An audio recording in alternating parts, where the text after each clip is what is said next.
Hey everyone, Tom Salemi from Device Talks here. I'm off this week. I'm touring college campuses with my son. So I wanted to provide you this recent episode of the Medtronic Talks podcast. If you haven't already subscribed to Medtronic Talks, you can find it on every major podcast application. And of course, it's on devicetalks.com as well. We'll be back next week with another full-fledged Device Talks weekly podcast. Thanks.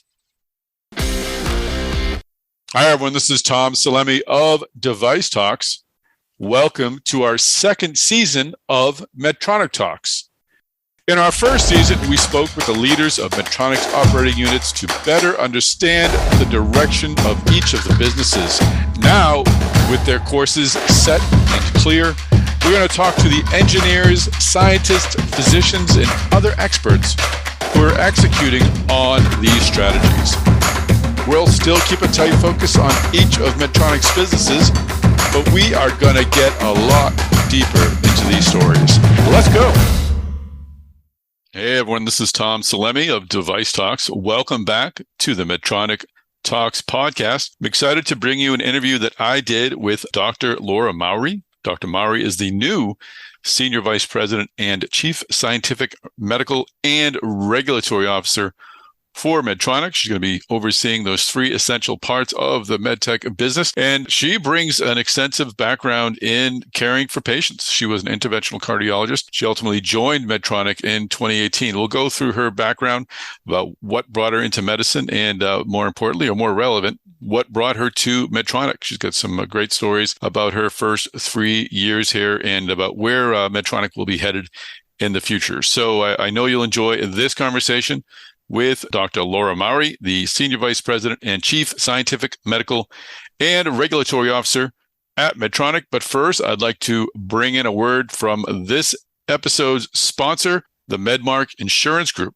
I'd like to share a conversation I had with John Agello. John is the Vice President of Business Development and Marketing at Medmark. John, if you would start us off by telling us about Medmark.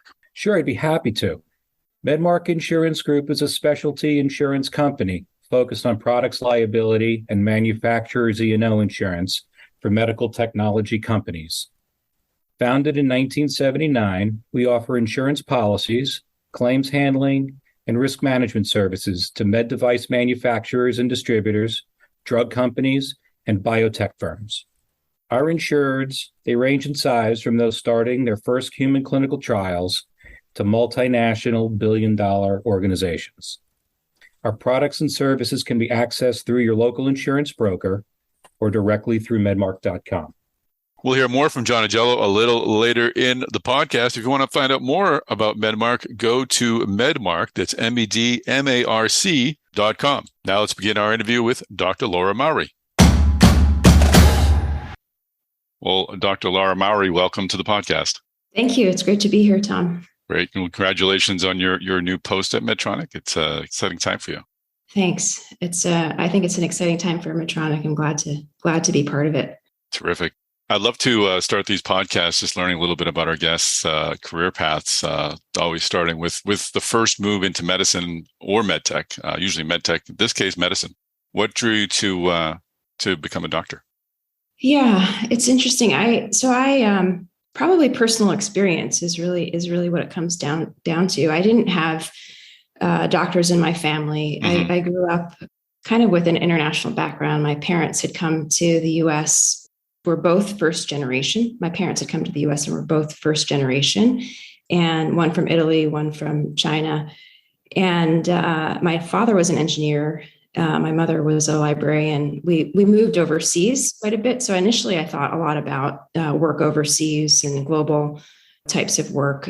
But my experience was that my mother was diagnosed with lung cancer when I was in high school. Oh, wow. And living through that with her and her experience was really impactful for my decision to, take my interests and apply them to medicine. Even before that, though, I think I had some sort of indication that I was interested in medicine. Whenever there was a emergency in the house or first aid, something was needed, other people in the family had fainted at the sight of blood. And somehow I just found I had an interest and an aptitude for jumping in those situations. So that was probably another indication for me. You had a kit ready to go, ready to suture some wounds if you had to. Yeah. Which you mentioned you were overseas. You could have gone over either sea. Where were you in the world? Yeah, both actually. Oh, okay.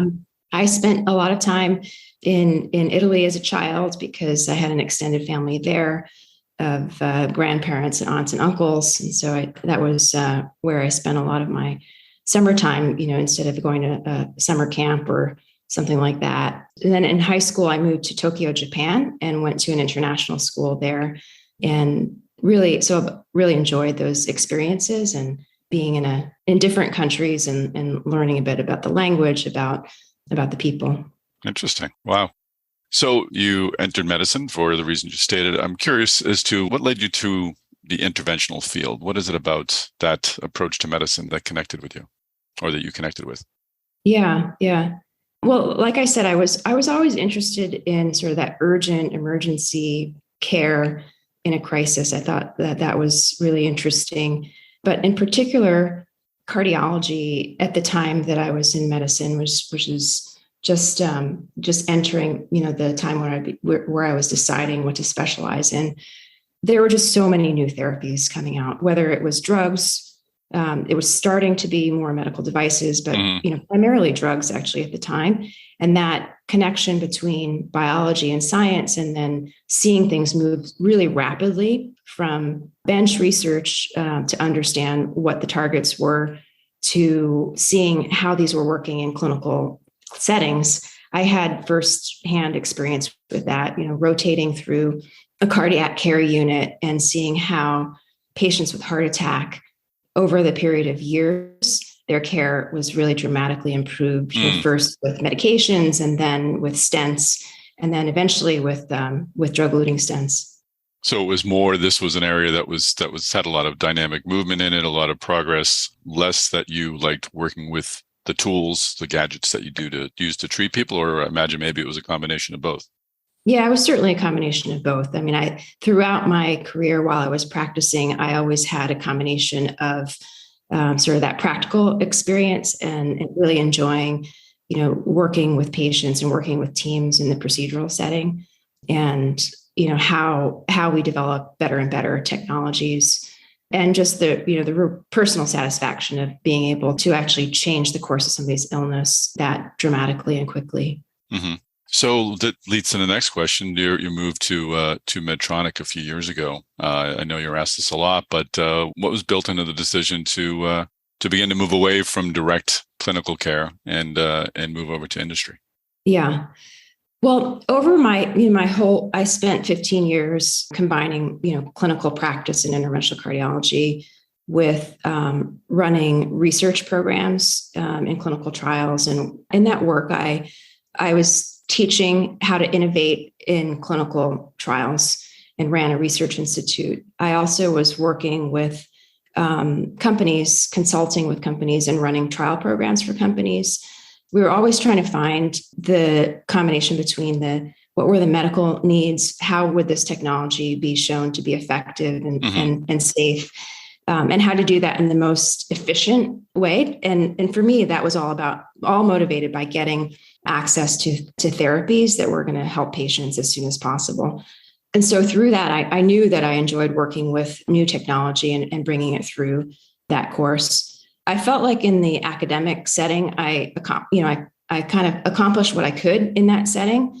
And, coming to Medtronic was really special because one, the global reach of the company, two, the range of products that we have and the range of expertise that exists within the company to bring new things forward was really exciting. And so that opportunity to me to extend the impact to healthcare leadership, I think, was really interesting. Did you think interventionalists? I was thinking about this question this morning while walking my dog. Just what is the common trait about interventionalists? Are they? And I kind of alluded to it earlier. The use of your hands, the use of tools. Yeah. Are interventionalists naturally geared toward technology, more receptive toward technology? And I would have to think, as you said, being part of this rising specialty, you had an opportunity to be part of a lot of clinical trials. So I'm sure that only strengthened your connection to industry, which is what you said earlier, I suppose. But what are the common traits about interventionalists? Is it a love of technology? We'll take a quick break from this conversation with Dr. Mauri to bring back our sponsor, Medmark Insurance. Once again, I'm speaking with John Agello, Vice President of Business Development and Marketing at Medmark. John, how exactly does Medmark work with medical device companies? Tom, we work with them in a number of different ways. First and foremost, offering insurance policies for products liability so you can get your medtech products to market and conduct your clinical trials. We also offer manufacturers' E&O policies to satisfy your contractual requirements with your customers. Secondly, we work with your insurance broker and risk management and insurance team to craft appropriate policy terms and benchmark industry data for decisions regarding insurance limits to carry. We also provide risk management services, such as contract reviews that you use with your customers and suppliers, on-site inspections of factory floors and warehouses. We offer training of your staff on products liability risks and how to minimize them, and regulatory compliance review and training. We offer a myriad of resources to medtech firms designed to help you identify and prevent products liability exposures via our publications, webinars, and our new video series on medmark.com. And finally, while no one expects a products liability claim, they can and do happen.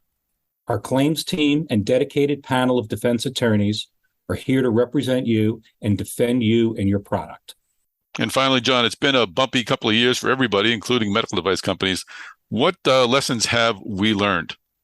Well, we've never been prouder with being part of the medtech community, just the resilience and the flexibility that our insureds and our clients and our vendors have had both during and after the depths of the pandemic have just been amazing. Many of our insureds have come roaring back with increased revenues, new M&A activity, new clinical trial, and expansions into new areas of medtech. And these insurance buyers are asking us and their brokers to find higher limits of insurance and to review their current programs to make sure that they're still applicable. Inflation, both the social and financial types, are impacting our clients, and we're seeing that in the conversations that we're having day to day. If you're currently insured with Medmark, we thank you. If you're interested in learning more about us or getting a quote, please discuss it with your insurance broker. We work with agents all across the country, and we're eager to engage with them. Finally, see our website for risk management tools and publications. Connect with us on social media so you can gain the benefits of our periodic emails, videos, webinars, and the like. That's great. Thanks again to Medmark for sponsoring this episode of the Medtronic Talks podcast. If you'd like to find out more about Medmark, you can go to their website, medmark.com. That's medmarc.com. But what are the common traits about interventionalists? Is it a love of technology? Yeah, there's definitely a love of technology, though, I would say it's not a love for technology's sake. Mm-hmm. I mean, I think a lot about the value that we bring. It has to actually work and provide some benefit, right? So it's less about exciting features, and it's about, does this make my procedure faster, easier, safer for the patient, long-term better results for the patient, all those things. But what's interesting about interventional when you look at the fields, and maybe even more broadly, when you look at the things that are adjacent to it, there's just a lot of tinkering that had to happen over the years and it's happened quickly. So you think about, initially just in the 1970s, angioplasty was started where you use balloons to open an artery. And it was fraught. It was difficult. It was hair raising, and there were longer procedures. You had to be prepared for anything to go wrong. You had to anticipate what could go wrong and address that. And then you often had to kind of MacGyver solutions because the technology didn't exist off the shelf. And that continues to be true. And I think it's expected that in early device development, that there's a role for the physician to play to bring the therapy along. Mm-hmm. Interesting. So in joining the Medtronic, many physicians I've talked to who have taken more chief medical officer roles have said that they still feel that they're caring for patients. They're just caring for thousands of patients as opposed to maybe hundreds. They still feel as if they're contributing to healthcare. Do you get that feeling when you joined as vice president, global clinical research and analytics? So you were on the cutting edge of the trial side, but did that extend your connection to patients still, or maintain that connection to patients that you had? Absolutely. You know, I left a career where already I was thinking about scale, right? Because when you do clinical trials and then you're involved in the national societies and thinking about what's going to impact changing practice, all those things were the space that I was working in before I came to Medtronic. Mm-hmm. What was different was looking at really beginning to end the whole stream of, okay, from the idea phase, what is the value that we're anticipating that we can provide with a new technology, all the way through to how do we get this into patients, have access globally, but also, you know, across a different population, some of which don't have great access to healthcare even within our country. I felt that it was a way to be involved at all of those phases. And so the scale just was magnified tremendously. And that was very exciting for me. So what were some of when you came aboard in 2018, what were your duties then? I want to understand what you started doing, and then your move into the new role, what your responsibilities will be there, because you took over for Rick Kuntz, and you added regulatory to an already full title, I think. So you've got a lot of responsibilities. I'd love to understand what your role is, but can we just start with what you were initially doing when you joined Medtronic in 2018? Right. So joining Medtronic in some ways was when I joined it, I was responsible for clinical research and data analytics. And clinical research was really well integrated across the organization from an operational standpoint. So everything for the company was performed through centers of excellence and shared services. And so in some ways, I arrived into something that was very familiar to my work in a research institute before that was somewhat similar, but external. So it allowed me to learn the company, but also see opportunities where what I wanted to bring at that point was really applying multiple sources of data, right, for patient data, because that's not just acquired through clinical trials. And then also think about how do we make sure that all of the parts of Medtronic that are involved in research have the most efficient methods to do trials. And so they're doing the smartest way of evaluating something that's going to actually achieve the endpoint. And that could be through more clarity of what the value is and to set up the questions in a way that more clearly demonstrates that. Or sometimes it was using, novel data or statistical methods. It was building up the organization to be able to have that capability more deeply that I worked on in the first couple of years here, while also just getting more familiar with what challenges and opportunities we were faced across the company that I could have an input on through my organization. I've asked this question once before of a physician who moved over to industry. What surprised you about coming over here? Was it as in you anticipate? I mean, you obviously worked with folks from Medtronic, and I'm sure other companies as well in your work as a physician, but being part of an organization like this, was there anything that you weren't anticipating, good or bad, but probably want to share the good? I would say the surprises were good. When I think about, the first thing is that I knew a lot about Medtronic, but a really small corner of it. Yeah. I knew cardiovascular. I knew the physician-facing parts of it or the research-facing parts of it. And I didn't really know the depth of expertise that existed and that was required, and how complex of an organization is required to be able to deliver healthcare technology and lead. So I think learning the depth of that, hearing how these factors all come together has been really interesting. And I continue to learn. The other thing that I was impressed with was very early on, there was a question about the safety of one of our products. It was a drug-coated balloon for lower leg angioplasty for patients who have pain when they're walking. It can be very debilitating. And we had a product that released a drug that was really superior in terms of providing a long-term relief of symptoms. But there were questions about the data and whether this device actually increased the mortality rate was being raised by outside investigators. So this created kind of a firestorm I had experienced firestorms like that in the past in other subject areas and been really involved. So, but what was surprised me about that was the response of the company. So I recall a meeting, this was when Omar was CEO, where we were talking about the topic, and he turned to me after the meeting and said, what do you really think? And I started to talk about the details of what we might do and what our plan might be. And he said, no, what do you really think? Because if there's a problem here and we need to stop, we're ready to do that. And just hearing that, like within the first couple of months of working at Medtronic, that it wasn't just all about calculating the balancing of risks and all. It really came down to, is there a value here for patients? And that to me was really reinforcing that I was in the right place for what I wanted to do. No, that's a great point and a great anecdote.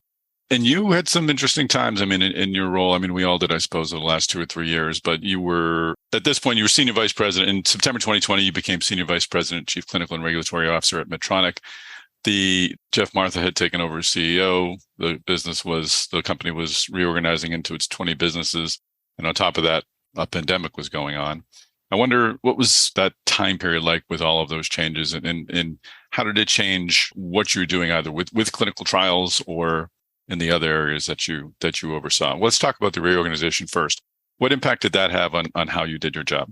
Yeah, I think I had already been for my organization thinking of heading starting to head actually in a similar direction, which was to have that balance between the agility and the enablement of the businesses, or now the operating units in the new operating model, and providing central support, but viewing it as a whole, as one enterprise function, as opposed to thinking about corporate versus business and having, an ivory tower kind of approach. So we were already doing, unbeknownst to me, the operating model was coming, but we were already kind of heading in that same direction. So then when I joined the XCOM with clinical and regulatory now being under my responsibility, it just was fitting for where we were headed. So we were already kind of on that journey.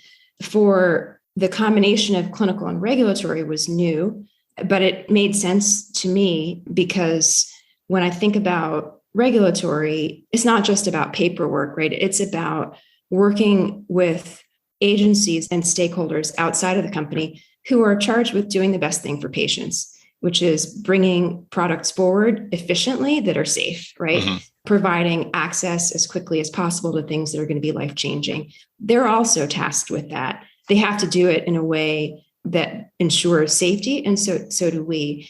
And so I had worked previously with regulators in my role as a medical or clinical trial leader, for instance, representing approvals and panels for products or safety issues in panels.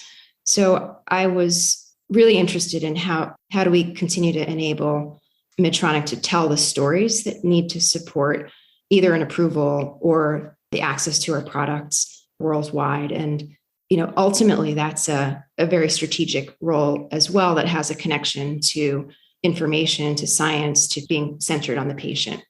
And with the organization, how do you function? Do you have a central team that works with the individual business units, or do you have folks that report to you who are embedded in the individual business units? How is that structured? Yeah, I would say it's essentially both. Yeah. As I was saying, when I'm thinking about the organization, I'm thinking about it holistically. And so we have a central team that is shared services and centers of excellence around clinical, medical, and regulatory. But then the work on the specific programs for clinical trials or regulatory submissions, or the chief medical officers that do work, is all within the operating units. Mm-hmm. And that's through an indirect organization. But I consider, when we think about how to move the needle for Medtronic, I think we want to think about it in totality. I mentioned the pandemic earlier. I've tried to avoid these questions, but clinical trials were certainly impacted by the lockdown. How did it impact Medtronic? What changes did you make? And I'm wondering if you're seeing any. I mean, we saw a lot more reliance upon virtual connections and collecting data through those means. Do you see how clinical trials have been conducted? Do you see a permanent change in that going forward from the ideas we adopted during the pandemic? Definitely. I definitely see permanent changes. I mean, it was kind of the silver lining, I guess. I mean, COVID was terrible, but one thing first it pulled the organization together to say, like, how can we move fast, even faster? What are the programs that we have that we can scale that are going to make it easier for hospitals and patients during this time? Because the clinical trials organization is very physician and patient facing, we were hearing really early on about the challenges that hospitals were facing, where they're, you have patients who are in trials, and it's important for their safety that we continue to be able to follow how they're doing after they've been treated or implanted with one of our devices, especially if it's investigational, right, and experimental still. And yet the staff of the hospitals were really under a lot of stress. And so we immediately had to respond with ways to make their work easier and to support them. And one of the ways we did that was to take a small pilot program where we worked remotely to get the records for patients through electronic means and scaled that for all of our clinical trials. And that adoption of remote methods for clinical research is something that now is standard. And we were industry leading in that because we had a program that we could stand up right away. And part of the success of that was also being able to immediately work with the FDA and share with them what we were doing so that they could enable that with, some of the steps that they took to be able to facilitate remote work. In assembling trials going forward, do you see them being markedly different in design or execution than they might have been 2 or 3 years ago? Yeah, I think there's more and more focus on what can we easily and reliably collect directly from patients. If it's using an app that we give them, we have examples of that are ongoing with our cardiac monitoring devices, for example, where we're obtaining information directly from patients instead of going through multiple steps of having them come to a hospital location and talk to a nurse. And I think that's more and more the way going forward. We also are doing a lot more in getting patient preferences and how to be included in clinical trials and what they find to be important to participate.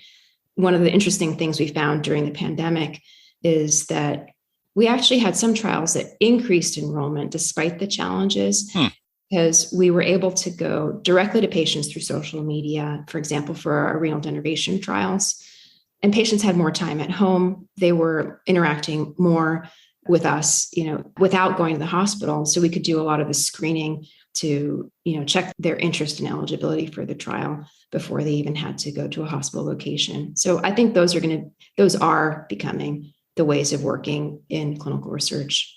And the final area I'd like to hit upon, you mentioned it earlier with the difficulty that the hospitals and medical staff were having during the pandemic. A lot of those troubles still continue today. I know we're both in Boston. The Globe had an article a couple of days ago from the recording of ORs having to shut down due to lack of staffing. How do you see Medtronic's relationship with the clinical community changing going forward? It might be a broader medtech connection as well, but I wonder if the medtech industry can do anything to sort of support hospitals during the difficult times that they're having, and how that support might change the relationship with clinical staff and with hospitals. Yeah.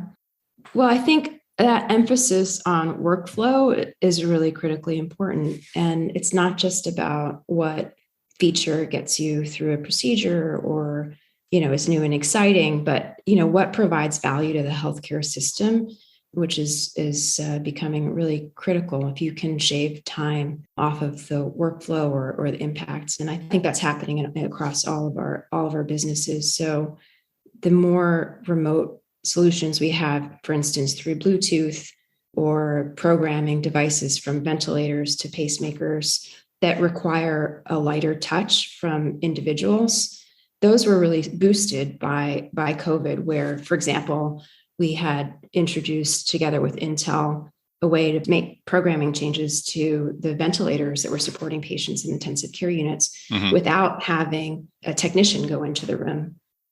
So that was done for safety reasons during COVID, but it facilitates the workflow. So I think all of those things are happening, whether it's in the surgical suite with our surgical programs or avoiding the need to have somebody turn off your pacemaker when you go into an MRI setting, the remote interrogation of devices that can happen directly from a patient through a phone.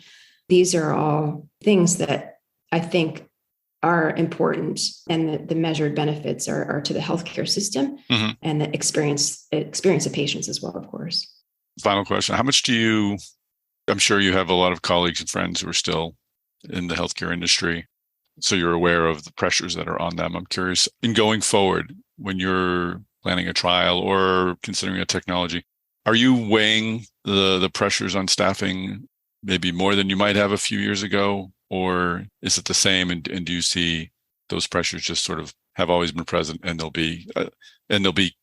continue to be present at the same level? How are you viewing things going forward? Do you look at the staffing concerns any more than you might have in the past? I think we're always trying to think about what's the user experience, right? Of physicians, whether it's how they work with our clinical trials or how they work with our product. So I just think it becomes even more critical of a focus is that patient user experience as well as the provider user experience. We really focus on that and having an impact on that. I do think that topic of burnout in physicians is a real concern. I think that comes partially from the disconnect with technology that some physicians are facing, and perhaps patients as well, but certainly physicians.